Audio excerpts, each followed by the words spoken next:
the rest is history. I moved into the Laguna Beach Temple in 1970. I got initiated in 1971, early 1971. I've served as a temple president in Detroit and Ann Arbor. So I have, no, I want to see everybody's face, not just my big ugly mug. So you can switch back the view, okay?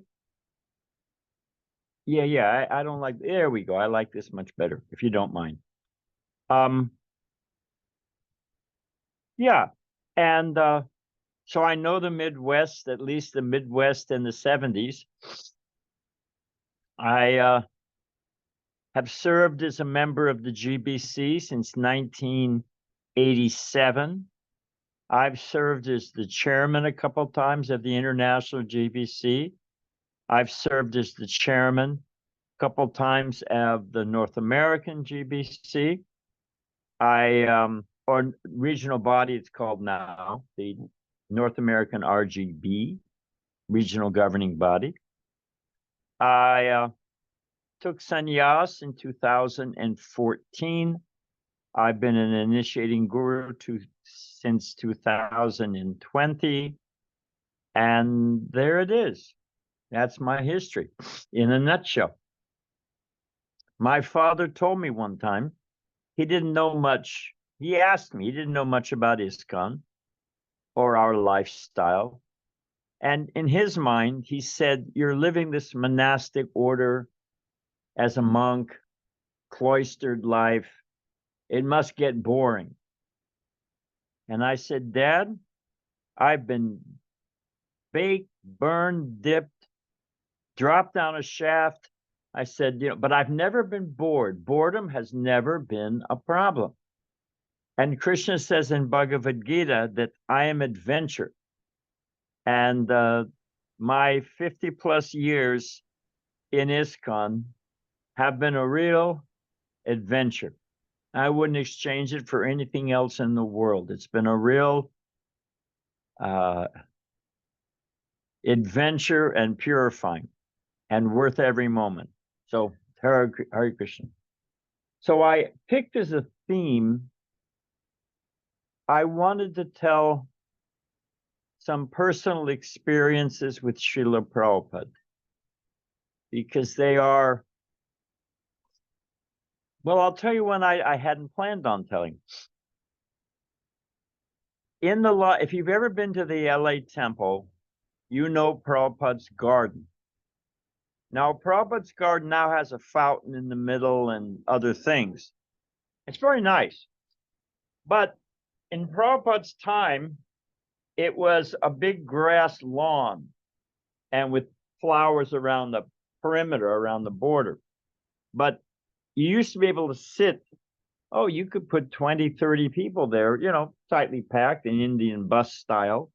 And there was a little seat for Prabhupada, and he would hold darshans there in the afternoon, in the good weather, which is most of the time in LA. So we brahmacharis, if you know the LA layout, the garden is here, and the brahmachari ashram at the time, now it's the gift shop, but the brahmachari ashram building was a 2-story building right up against, garden was here, building was here. Now on the second floor, there are a bunch of windows. And if you leaned out those windows, you could hear Prabhupada preaching. And he'd meet with different professors from top universities in the area, UCLA, USC, Pepperdine, good schools materially. And he'd meet with the supervisors of the LA County Supervisor Board, the police, top, all kinds of far out people. And brahmacharis would lean out the windows. We'd take turns. Someone would hold your dhoti and you'd lean out the window. You'd get to listen for 5 minutes, then you'd rotate another. So you had these windows overlooking the garden with at least 20 devotees hanging out the windows.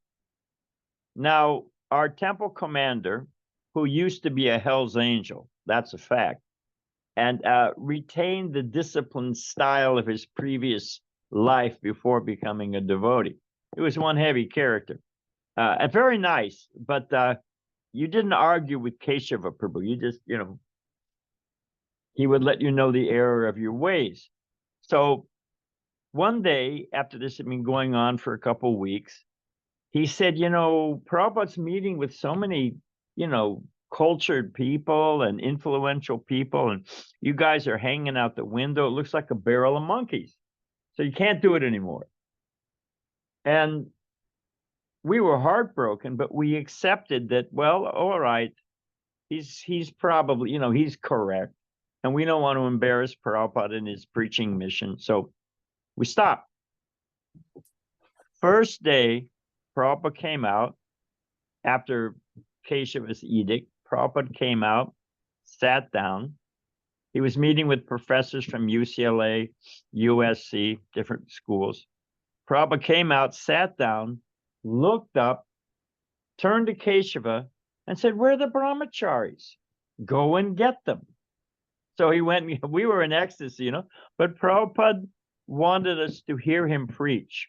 He wanted us to learn how he preached and how he dealt with different audiences, and it was an invaluable experience. So one of my reasons, other than just the opportunity to glorify Prabhupada, is that it's good. We can learn how to preach and how to deal with different people. So that's one of my motivations for sharing these stories. So in Detroit, I forget the year, we were in the Devasadan Mandir, so probably 76, something like that.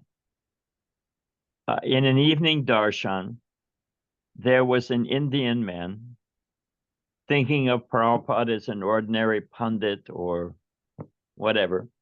Prabhupada said, and the man said to Prabhupada, Swamiji, can you read my palm? And Prabhupada said, we don't do that. Yogeshmam vahami aham, we surrender to Krishna, and Krishna provides and gives us shelter. Prabhupada gave so many nice answers, that we're not asking, Krishna's not an ATM machine. Prabhupada didn't say that, but, the point is that, we're serving Krishna. We're not trying to, game the system and get an easy course through the material world. And Prabhupada finished his excellent explanation. And the man said, yes, Swamiji, but can you read my palm? And to everyone's surprise, Prabhupada said, give me your hand. So Prabhupada took the man's hand and began pushing it. First off, he was at a low desk, turned on his desk lamp, began studying the man's hand carefully. You know how they do. He was looking. And then finally Prabhupada said, slapped the man's hand away and said, all bad, birth, death, disease, and old age. And I thought the man was about to have a heart attack, it was like. And then Prabhupada got a blissful Vaikuntha smile and said, but you clap your hands at kirtan, all the lines go away. And the man actually got it. It was very blissful. The Prabhupada was in Calcutta. And the old Calcutta temple used to have this wide veranda and then Prabhupada's room. And then the temple room was on the other side. It's still laid out something like that. So there was a man, Tarun Kanti Ghosh. Now, Tarun Kanti Ghosh came in a Vaishnava line. His grandfather had been initiated by Srila Bhakti Vinod Thakur.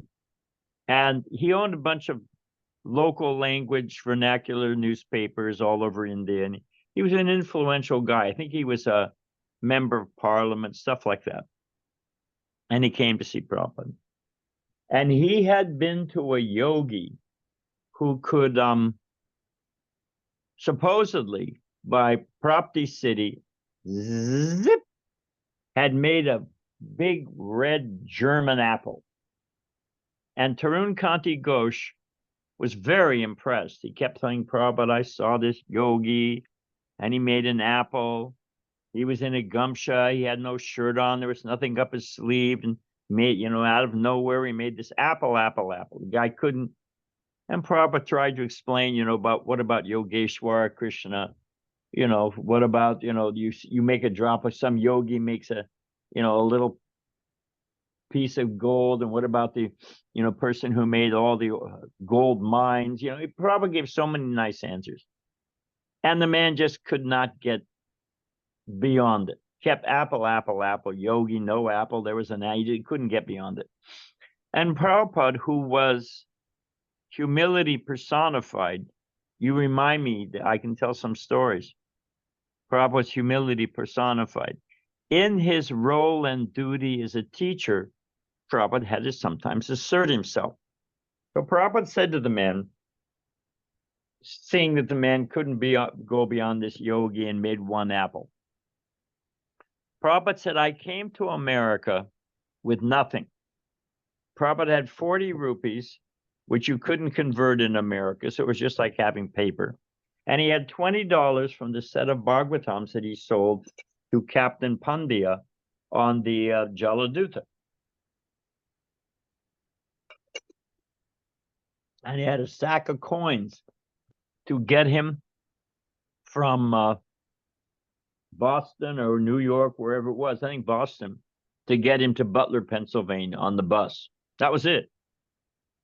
And Prabhupada said, I sat down in Tompkins Square Park, and all I had was the holy name and the order of my Guru Maharaj.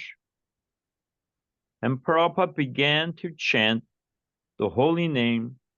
One of the first officials of America that Prabhupada met was one of New York's finest, a big policeman, big burly guy, who told Prabhupada, hey, Swami, get off the grass. So Prabhupada's sitting on the hot sidewalk in Washington Square Park, all by himself, chanting Hare Krishna. And Prabhupada said from that chanting, so many devotees came. And from the devotees, so many Hari Nam parties, so many festivals, so many books, so many temples. And then Prabhupada said, and in every temple, there are so many apples. Apple chutney, apple halava, So this man made one apple, and he must be Bhagavan. But what about the mystic yogi who, by being empowered by Krishna, opened temples all over the world? Thousands and thousands of devotees. I was around in the late 60s and 70s. People didn't know what is karma. If you told them you were a vegetarian, they would ask, oh, is that like a libertarian? They thought maybe it's a political party. People didn't know anything. Karma, all these things which are concepts that are floating around and accepted. You would tell them about yoga, they'd say, yogurt? Hell, man, I don't eat yogurt. So, it was just, you have no idea. And how the culture has changed. And I'll tell you, it is due to book distribution, prasadam distribution, Harinam parties. If you look at the grand scheme of things, the Hare Krishna movement, which began with Srila Prabhupada chanting alone in Washington Square Park or Tompkins Square Park, it's reverberated around the world. It's completely redirected thinking culture. So it is the most mystical thing, and we get to be part of it. Prabhupada was in London. Malati Devi told me this one. I wasn't there. But Prabhupada was in London. If you've been to the Bhaktivedanta Manor, this was out at the Manor. It's a very small temple room, actually, and it's completely packed. So Prabhupada was at one end. Beautiful Radha Krishna and Radha Kulananda are on the other end. And the temple room is packed. And a man stands up and arrogantly says to Prabhupada, can you see God? Can you see God? So Prabhupada's here, Radha Gokulananda here, and the man stands up in the middle. You got it? Prabhupada, deities, and the man. He's challenging, can you see God? Prabhupada said, yes, but you're standing in the way. Sit down. And the man sat down and had nothing else to say, So Prabhupada was expert. I heard Prabhupada tell some jokes. And Prabhupada tells the joke about the man who goes to a foreign country. And his friend telling him, and he didn't speak the language. His friend said, no problem. You learn some pantomime. You learn a few words, you'll be fine.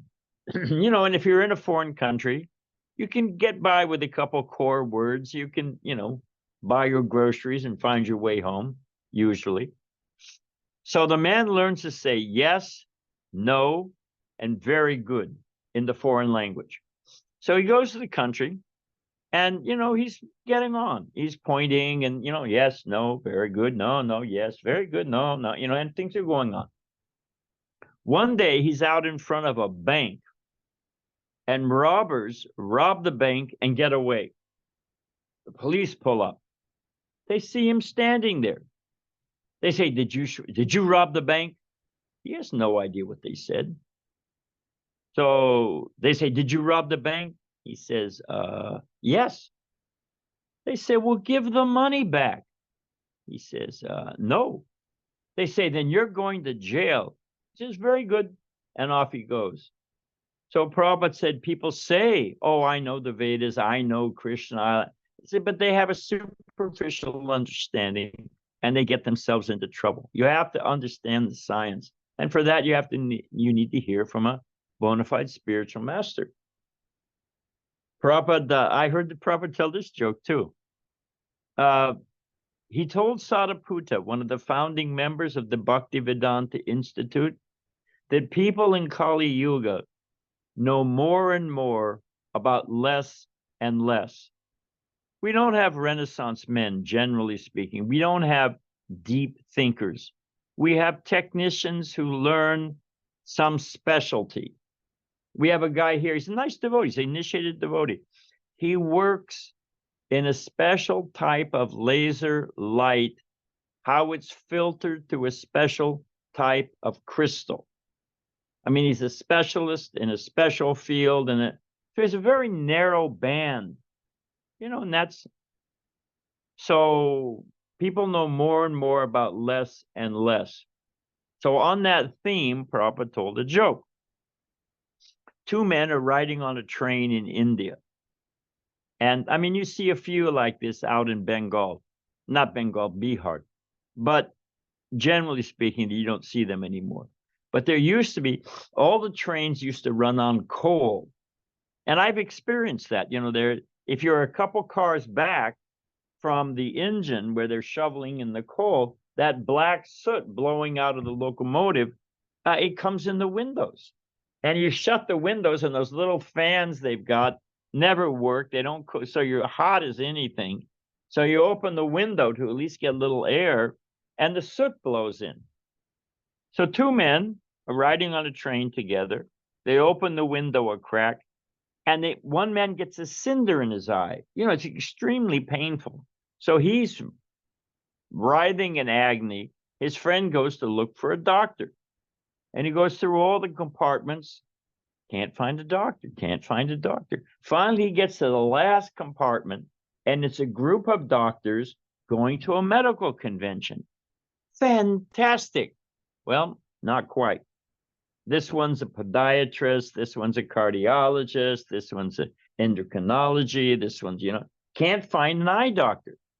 Finally, he finds an ophthalmologist, an eye doctor, and he brings him up to his friend. The eye doctor looks at the man with a cinder in his eye and says, it's in the left eye. I'm a right eye specialist. Ha, ha, ha. That's Prabhupada's joke.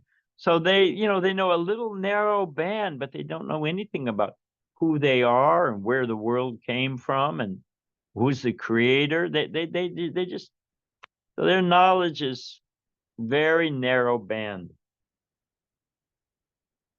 I was on a morning walk with Prabhupada, and this man was he was in Mayapur, and this man owned a number of glass factories in he was a pious man too. So he owned a bunch of glass factories, 3 or 4 in India. And he was talking to Prabhupada how he started the first glass factory and it's the biggest glass factory in Bengal. And he was going on about this. And Prabhupada said, so where do you get the silica? The man said, oh, from Bhagavan. Prabhupada said, where do you get the sand? The man said, oh, from Bhagavan. Prabhupada said, where do you get the coal to fire your furnaces? Oh, from Bhagavan. So Prabhupada said, therefore, you are just a thief. You are stealing from Bhagavan. The man was shocked. He'd never been, so he fell to the back of the group of devotees walking with Prabhupada. And then after a while, he marshaled his strength, his courage, and he came up and asked Prabhupada. He said, but Swamiji, sometimes I give donations. Prabhupada said, all right, you're a little thief. So Prabhupada would give him an inch, but he wouldn't give him more than that. And it was good. It brought the man back down to earth about what's actually happening. I was in Detroit, and Prabhupada, there was a Sanskrit professor, Wayne State University, maybe from University of Michigan, I don't know, in Ann Arbor. But he was trying to impress Prabhupada. Not a good move. And he said, oh, Swamiji, how do you pronounce it? Is it Krishna? Is it Krishna? Is it Krishna? Prabhupada said, don't worry. He knows who's calling, which I thought was quite blissful, I was on a morning walk and someone brought up, evolution, Darwin, which, just on the principle of entropy, things do not evolve, they devolve. You don't find something evolving from a simple state to a complex state. You just don't see it. Things break down. That's what we see. Things fall apart. Things decay. They go from a complex state, they devolve, they decompose, to a more simple state. You never find the reverse. And yet, somehow or other, the most complicated organism, human beings with conscious minds, and that all happened by chemicals swashing around, and just give it enough time. It's such, a load of malarkey. So that was the discussion. Someone said missing link. Prabhupada said the missing link is my foot in their face. Prabhupada was powerful, And then Prabhupada went on. He said, what evolution? They are still monkeys. And if you think of people's activities, they're two-legged monkeys, standing erect, but they're just monkeys. And then Prabhupada said, your ancestors may be monkeys. And he said, but my ancestors are the great Vedic sages of India. So that was quite blissful.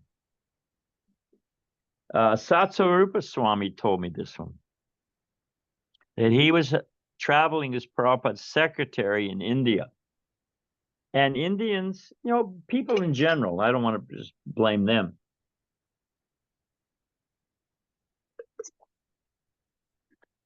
But especially Indians with a little piety. They would always try to, Prabhupada was in South India and coming out of Pandal program. Malvati Devi told me this one too. And Prabhupada's walking to his car and an Indian gentleman, elderly gentleman, grabbed, offered full dandavats and grabbed Prabhupada's foot. Prabhupada actually had to stop. And the man said, oh, Swamiji, Swamiji, save me, save me. Prabhupada said, I can save you, but you must do the work. People are thinking they're going to get touched and get a shock and get purified, or they're going to get some blessing. It's like the guru's an ATM machine, just give me blessings, Amazon Prime, But that's not how it works. Krishna says, Tadvidi Panipatena, by service, by inquiries. If you fall into a dry well, may it never happen, and you're calling for help, someone comes and lowers a rope or a ladder to you. Is that sufficient to save you?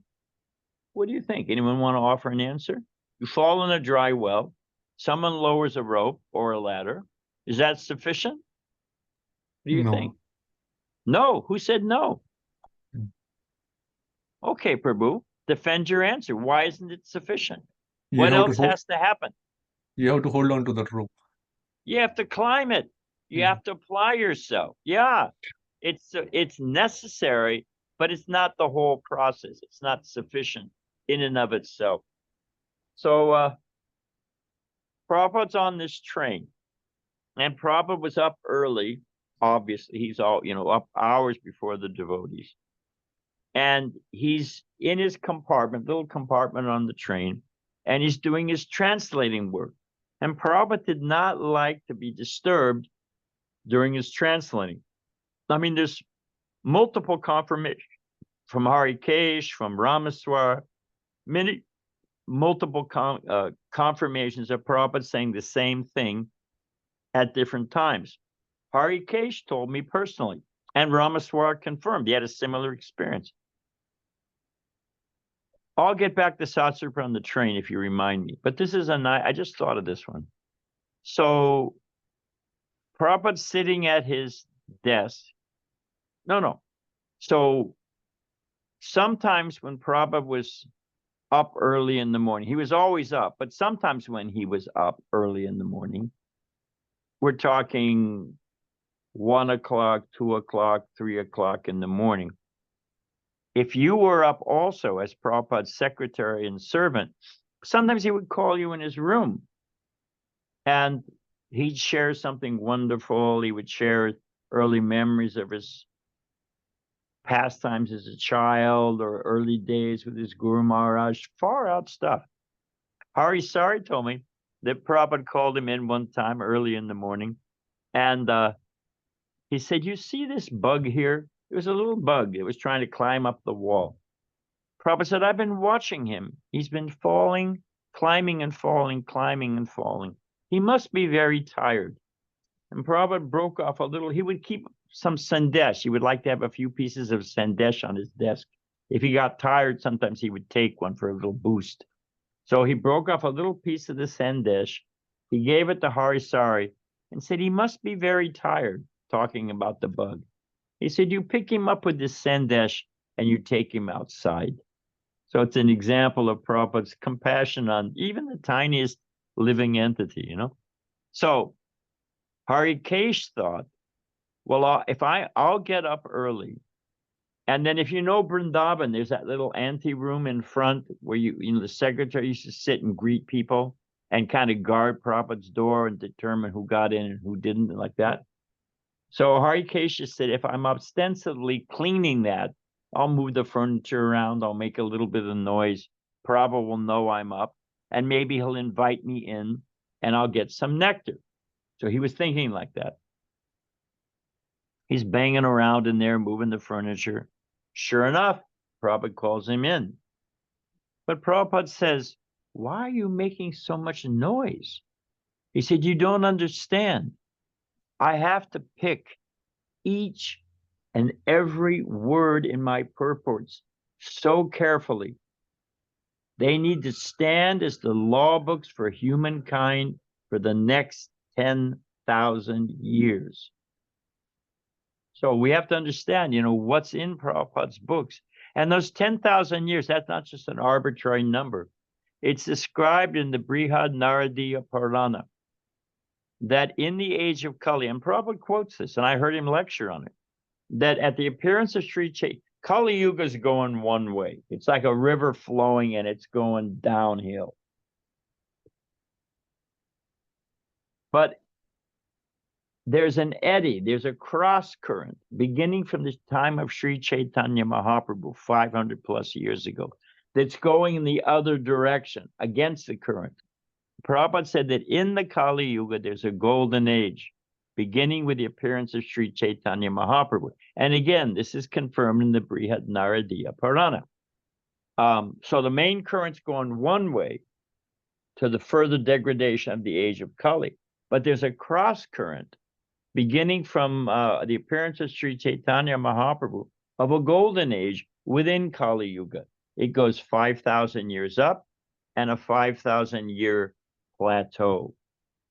So when Prabhupada said 10,000 years and these books will stand as the law books, like the Manu Samhita for the modern age. So we should appreciate what we're reading and what we're. I'll tell you another story that I'd forgotten about. The Prabhupada was in Brooklyn, Henry Street. That was the temple at the time. And there was, I don't know how many devotees. Practically every devotee east of the Mississippi was there. And it was, it was a nice sized temple, but I mean, people were sleeping on the roof. They were sleeping on the pavement out in front. They were literally sleeping on the fire escape. Hope nobody woke up and forgot where they were. Zing! It was just, it was packed. So Prabhupada, there was a little garden that was in the back that was right under Prabhupada's window. Kind of had a half basement. So the windows for the ground floor were probably about 5 feet off the ground. They were up a little bit. So, and there was a little garden back there, and people, because it was packed, were chit-chatting and this and that. So that Prabhupada could do his translating work undisturbed, they didn't want anybody in that garden while Prabhupada was there. So there was a guard at each gate. And they asked, for volunteers. Prabhupada was there about 3 days. So they asked for volunteers. And I was, great. I'll get, because, if it's dark outside and light inside, you can see in very clearly. I thought, great, I'll be able to see Prabhupada translating. And sure, I'll do it. So during my shift, I was there from 1 o'clock to 3 o'clock a.m. in the morning. And dark outside, light inside. And sure enough, about 1:30, Prabhupada got up and I said, I don't know, whatever. But he walked into that room and he sat down and he began his translating work. And I could see clear as a bell. And it was summertime, so the window was open and some of the screen was off the window. I was about, not more than 8 feet, maybe 10 feet max. Probably around 8 feet from Srila Prabhupada's desk where he was sitting. And I watched Prabhupada turn on the dictaphone and pick up the microphone. And I watched him look at the Sanskrit work that Pradyumna had done earlier. Pradyumna would translate the Devanagari and do the word for word and the translation. And Prabhupada would look at it, check it off, or make a few corrections. And then he'd lean back and he'd start his Bhaktivedanta purports. So Prabhupada said a little bit, and then he pulled down his big Bhagavad Gita with several commentaries, and he would open up and read a verse and look at then he'd speak a little bit more. He'd lean back, pull off his Bhagavatam with 5 different commentaries, Sridhar Swami, Vishnu Chakravarti Thakur, Srila Bhakti Vinod, Srila Bhakti Siddhanta Saraswati Thakur, and I think Baladev Vidyabhushan, but it had multiple commentaries. And he'd look at that and think about it, and then he'd speak on the dictaphone. He'd pull off, he had a Sanskrit copy of Manu Samhita. He had different Upanishads. He had his library, reference library he traveled with. So I watched this process going on. And I was just in my little mundane ecstasy. Now, remember, my mission was to keep it quiet. So I was chanting Hare Krishna, Hare Krishna, Krishna Krishna, and watching this go on. And then as I watched Prabhupada pull off these different Vedic literatures and all of that go into Prabhupada's mind and then come out of his lotus mouth, I thought, this is amazing. I'm getting the distillation of all the Vedas right up, poured down onto Prabhupada's pages. So I was chanting Hare Krishna. I was a little louder. Hare Krishna, Hare Krishna, Krishna Krishna, Hare Hare. And then I was thinking, and that all the perfection of the Vedas filtered through Prabhupada's mind, and I'm getting it. I don't need to learn Sanskrit or do this. I mean, it's nice if you learn, but this way, that way, I don't have to do that. It's all. And I was Hare Krishna, Krishna Krishna, Hare Hare, and I was thinking, it's like all the rivers coming out of the Himalayas, beginning in Badrinath or wherever, and they're coming down to little rivulets, and then they become streams, then they become rivers. And it's all flowing into the ocean in Prabhupada's books, because it's true. And I was Hare Krishna, Krishna. And Prabhupada took the glass on his desk, the water glass, and he threw it out the window all over me. It's like you throw a boot at a cat, you know, hey, you're making too much nail. And I was thinking, oh, Abhishekam, you know. I'd forgotten my mission. But so Prabhupada was doing his, writing his Bhagavatam purports early in the morning on the train. And they didn't want Prabhupada disturbed. And rightly so. So there was a group of Bengali gentlemen, you know, Chatterjee, Mukherjee, Banerjee, all Brahmin, you know, and they wanted to get in to see Srila Prabhupada. And Prabhupada was, you know, the devotees, Hari Kesh, Hari Sari, they were like, it's like a scrimmage line in what is that sport? Rough sport. Anyway, I can't think of the rugby. It was like a rugby scrimmage line. And they were trying to get past, and the devotees were trying to, and somehow or other they slipped in. So what did they do? They said, oh, Swamiji, give us your blessings. And they're thinking, you know, the Swami's like an ATM or whatever, you know, you just ask for the blessing, he gives the blessings, and off you go, right? But Prabhupada was not that kind of Swami. Prabhupada said, oh, and what are those blessings that you want? So one of the men said, I've got this arthritic knee. I've got this arthritis in my knee. Can you bless me to get rid of arthritis? Prabhupada made a face like, no, that's the wrong thing. So the man, you know, was perceptive. He picked up on that, and he said, and good fortune for my family. Good fortune for my family. His center of focus had expanded at least to his immediate family. Prabhupada again made a face. That's not the right answer.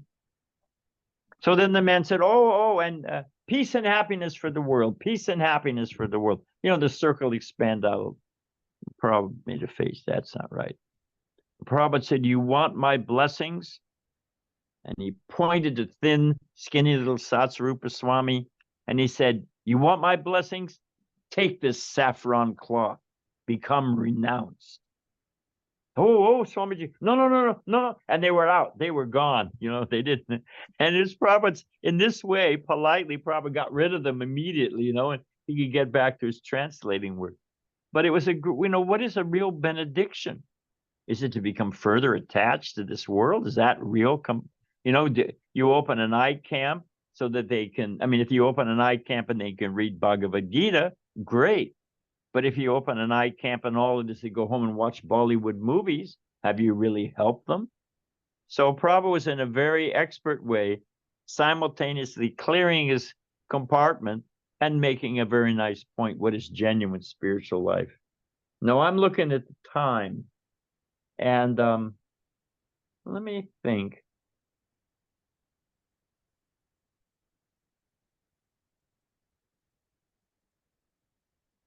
Okay, I'll just tell two more and then a joke I heard just for fun. I didn't hear the joke from Prabhupada. Or maybe I'll save that for later. Let's see if there's questions. But Prabhupada said there was a wood chopper, and he was out in the forest. And, you know, it's hard work, and it's hot.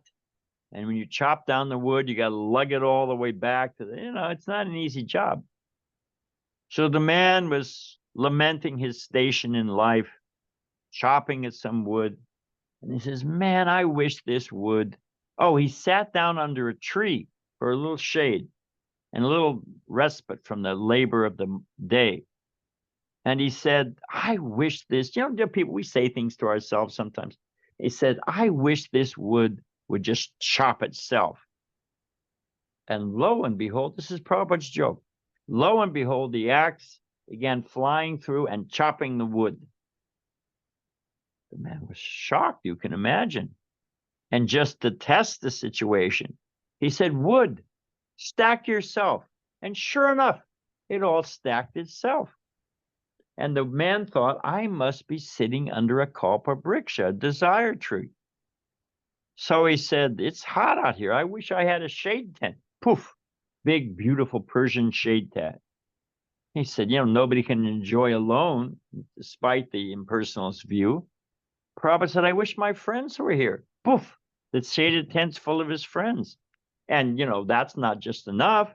He said, hey, I wish there was an array of nice edibles and some music and some dancing girls. Poof, poof, poof. All those things are there. And the man is having a fantastic time with his friends and feasting and dancing. And the day slips away unnoticed. And he noticed the shadows. It's getting dark. And without thinking, he says, oh, I'm in the forest late at night. Surely a tiger will come and eat me. And sure enough, a tiger came and ate him because he was under the tree, right? And Prabhupada says, we have so many desires, but actually, if those desires are fulfilled, they just further entangle us in the modes of passion and ignorance and the action and reaction of karma. They're not actually helping us. The example given in the Bhagavatam is like the silkworm makes the cocoon, but because it's locked in the cocoon, the silkman comes along and collects them off the trees and throws them into the boiling oil to get boiling water to get the silk. So that silk cocoon that it created is the very cause of the silkworm's death. That's from the Bhagavatam. So our getting our desires fulfilled and action and reaction, it's just entangling us in the law of karma. So getting our desires I saw a bumper sticker that said, God is good to me now. Oh, he wasn't good to you in the past? I mean, what does that mean? It means your high school girlfriend came back and said she loves you, or you won the lottery? What is that? God is good to me now. God is always good. So those are some Prabhupada stories. We've run out of time. I've got more. But do you have any questions? We've got roughly 10 minutes left. Now, I'll tell you the way this works. People are shy, and they usually don't want to ask a question. Everybody thinks, well, surely the person next to me will ask a question. But what happens in an audience if everyone thinks the person next to them will ask a question? Nobody asks a question. I've seen it. And all it takes is one brave soul to ask a question. And then everyone thinks, oh, well, geez, I got a question too. So do we have anyone out there who wants to ask a question? Yes, Mataji. Thank you again for joining us and agreeing to speak with us. We have really been enjoying your association these past 45 minutes. You're very kind. I wanted to. I can tell you something. Sure. I am 71 years old. I've been serving on the GBC for 37 years. I've been in ISKCON my entire adult life for over 50 years. And when I see pockets of second-generation devotees coming together and preaching, it is one of the greatest encouragements that it's, the ISKCON has made a generational leap. I'll be dead and gone soon. But there's nice, intelligent, young devotees, all different ethnic mixes, all different types and they're taking Krishna consciousness, and more importantly, they're spreading it. So that is a wonderful thing. I'll tell one more quick one. Madhuvisa Prabhu told me this, and then I'll take your question. Sure. Madhuvisa, it says in Bhagavad Gita, 4th chapter, that one whose reactions to sinful activities has been eradicated, and who has a stockpile, a large stock of pious activities, no more pop, and a stockpile of punya, pious activities, they can take to devotional service. Krishna says it in Bhagavad Gita. So Madhuvisa Prabhu said, Prabhupada, I didn't have a stockpile of pious activities. Rather, I had a stockpile of impious activities. I was on the way to McDonald's for a beef hamburger, and I met the devotees on Harinam. So how is it that I became a devotee? And Prabhupada's response was, I have created your good fortune. I have created your good fortune. And then Prabhupada said, all I ask, someone gives you $1 million, you say thanks, you're appreciative, you want to reciprocate. Or, some very valuable thing. So Prabhupada has given us the most valuable thing. So he said to Madhavisa said, Prabhupada, how is it I became a devotee? Prabhupada said, I have created your good fortune. And then Prabhupada said, all I ask, in return, all I ask is you go and create good fortune for others. So that we have a debt to the previous acharyas, to Srila Prabhupada, to the devotees, to our spiritual master. We have a debt, and any kind of gentleman or gentlewoman will reciprocate, feels an obligation. And our obligation is to, as we've received Krishna, to give Krishna to others. And that is very pleasing to Krishna. So when I see a group of young devotees like this, spreading Krishna consciousness, coming together for their own Sangha, and it's just a wonderful thing. So I was very happy to have the opportunity to share a little something with you. I'm the one benefiting from this by your association, and I mean that. Okay, what's your question? Thank you, Maharaj. So you had mentioned, that you shouldn't approach, a guru or, or anything like that, as a transaction, as an ATM, as you stated. So what's so let's say you're searching for a spiritual master, or you come in contact with someone, who is an elevated devotee. What is the best way to approach that person? Well, Krishna gives us the standard tadvidi panipatena pariprashnena sevaya upadakshanti te jnana jnanavis tattva darshanaha. You approach someone who has seen the truth, and you offer service and inquiries, and not just, that the spiritual master is an answering machine, who was the fifth Manu's wife. And, what is the use of a question like that? What difference does it make in your practical life? But you offer service and you make genuine inquiries. We have the example of Rupa and Sanatan when they approached Chaitanya Mahaprabhu, So we approach with questions. Questions are good. Prabhupada said, Arjuna heard the whole Bhagavad Gita, and then Krishna at the end said, have you understood? And Krishna was ready to explain the whole Bhagavad Gita again. So we like questions. We should not understand blindly, but shouldn't be frivolous questions, and we should be ready to inquiries and service. So I would use that as the standard. Okay, someone else have a nice question. Anyone else have a question? Don't be shy.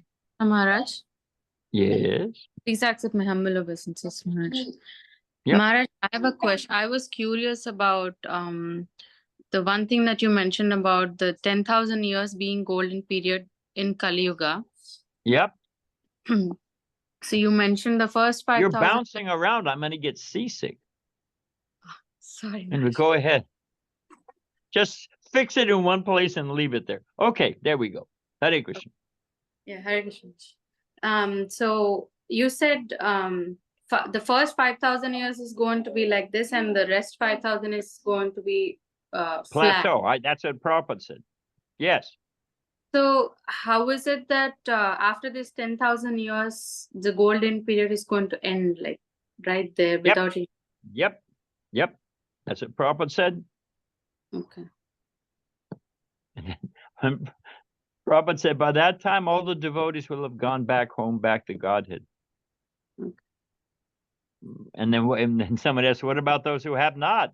Prabhupada said, oh, they can see the fun. In the 12th canto of the Bhagavatam, and then in the Brihad Naradiya Purana, the characteristics of Kali Yuga, the end of Kali Yuga, are described. That a fruit will just be a thin, bitter skin and a seed. There'll be no milk. There'll be no fruit. It'll be no wheat. People will eat roots, dry berries. Ultimately, they'll eat each other. I mean, it just becomes unbelievable savagery.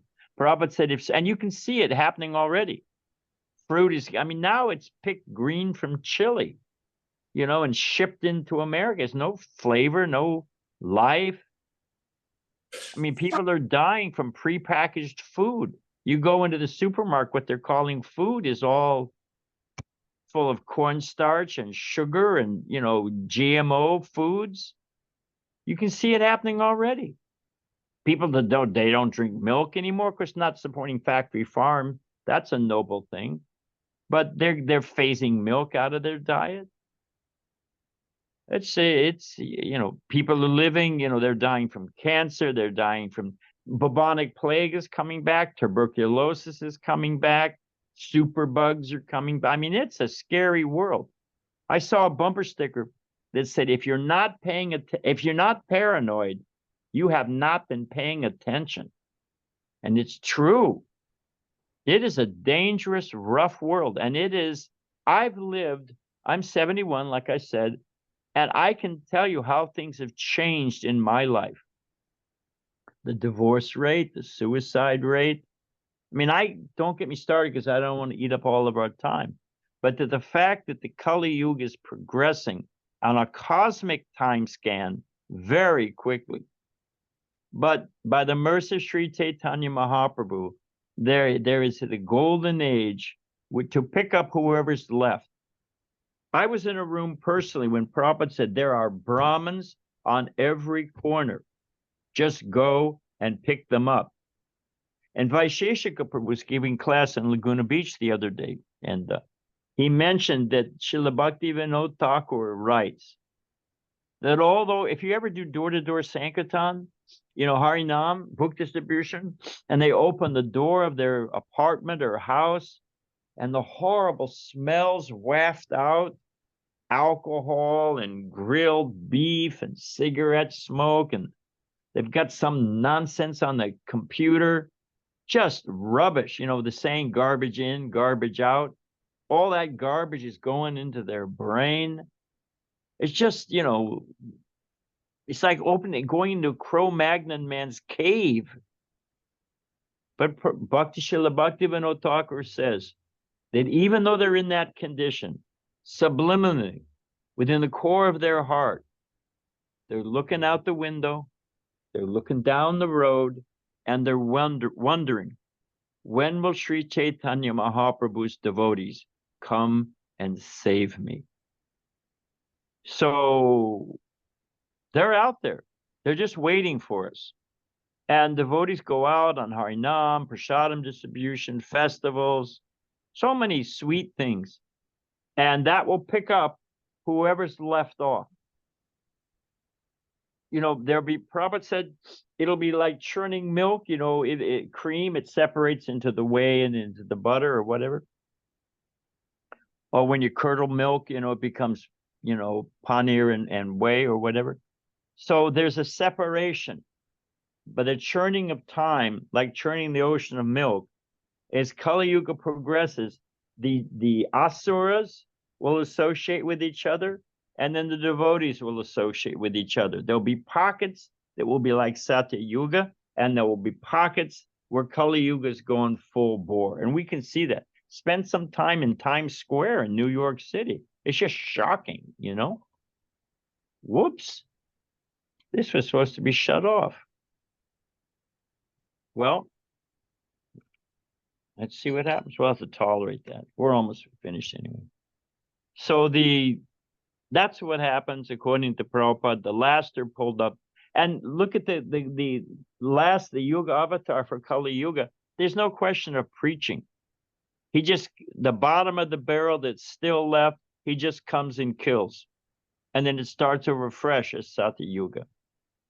Prabhupada describes in the Bhagavatam the two sages that will inaugurate the Satya Yuga after Kali Yuga ends are already alive on the planet and practicing deep meditation in the Himalayas.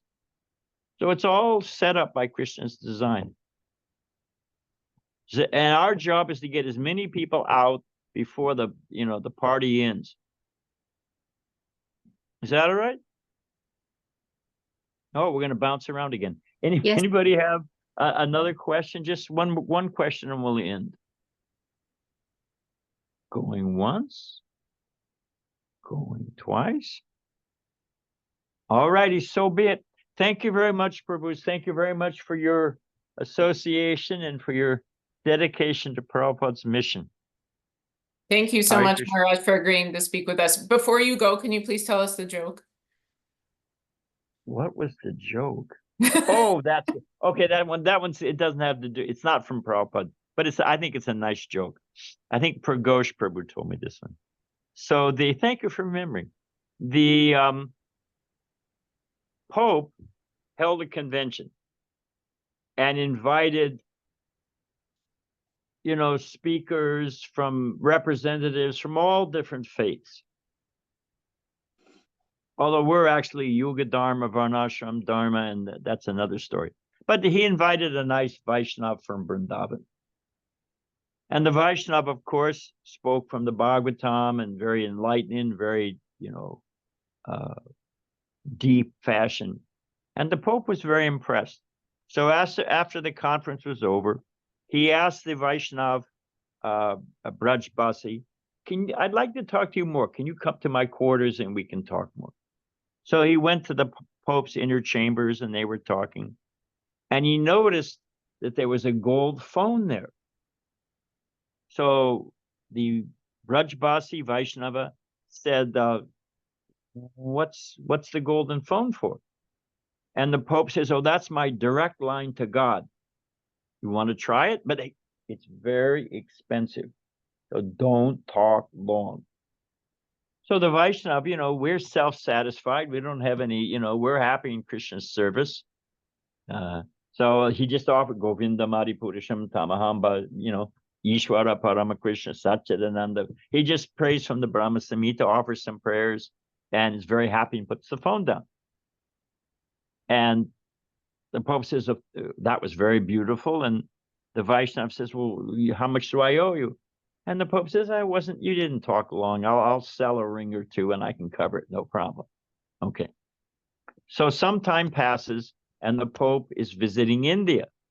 And the Pope thinks, he's a nice man. He says, let me go see my Vaishnava friend. So he goes to Vrindavan and he sees his Vaishnava friend. And taking some nice Krishna prasadam. He's very happy about that. I mean, I saw the Pope's diet one time for breakfast: eggs, bacon, sausage, smoked eels, and what do they call it? Irish coffee. You know what Irish coffee is? Irish coffee is coffee with a shot of whiskey in it. That was his breakfast. And he had a big cigar afterwards. I mean, I don't know how that guy, maybe he's celibate. I don't know, but that's another story. But garbage in, garbage out. But anyway, that's another story. So he goes, takes nice Krishna prasadam, and here's Krishna Katha. And then the Pope notices there's a gold phone. So he says to the Vaishnava, Brajbasi, oh, I see you've got a gold phone. And the Brajbasi says, I put it in after I saw yours. And the Pope says, oh, I've got so many pressures and so many problems. Can I use it? And the Vaishnava says, sure, go ahead. So he's talking on the phone to God and all of his problems and issues and factions and falling down priests and just, and where have they lost the actual surrendered core, spirit of Saint Francis? And he's just unloads. And then when he gets off the phone, he realizes he's been talking for an hour. Thinks, oh my gosh, how much is this going to cost? I'll sell a few more rings and cover it. Just let me know how much it is. So the Brajbasi says it's 10 rupees. And the priest and the Pope says, how can it be only 10 rupees? And the Brajbasi says, a phone call to God from Vrindavan, it's just a local call. Ha, ha, ha, ha, ha. I think it's sweet. I like it. I think it's a nice joke. All right, we'll end there, Prabhu. Thank you very much for your association. Hare Krishna. Hare I'll see you Krishna. later. Thank Hare you. Krishna. Thank you. Hare Krishna, everybody. Hare Krishna, everyone. Hare Krishna. Hare Ram, Hare Krishna.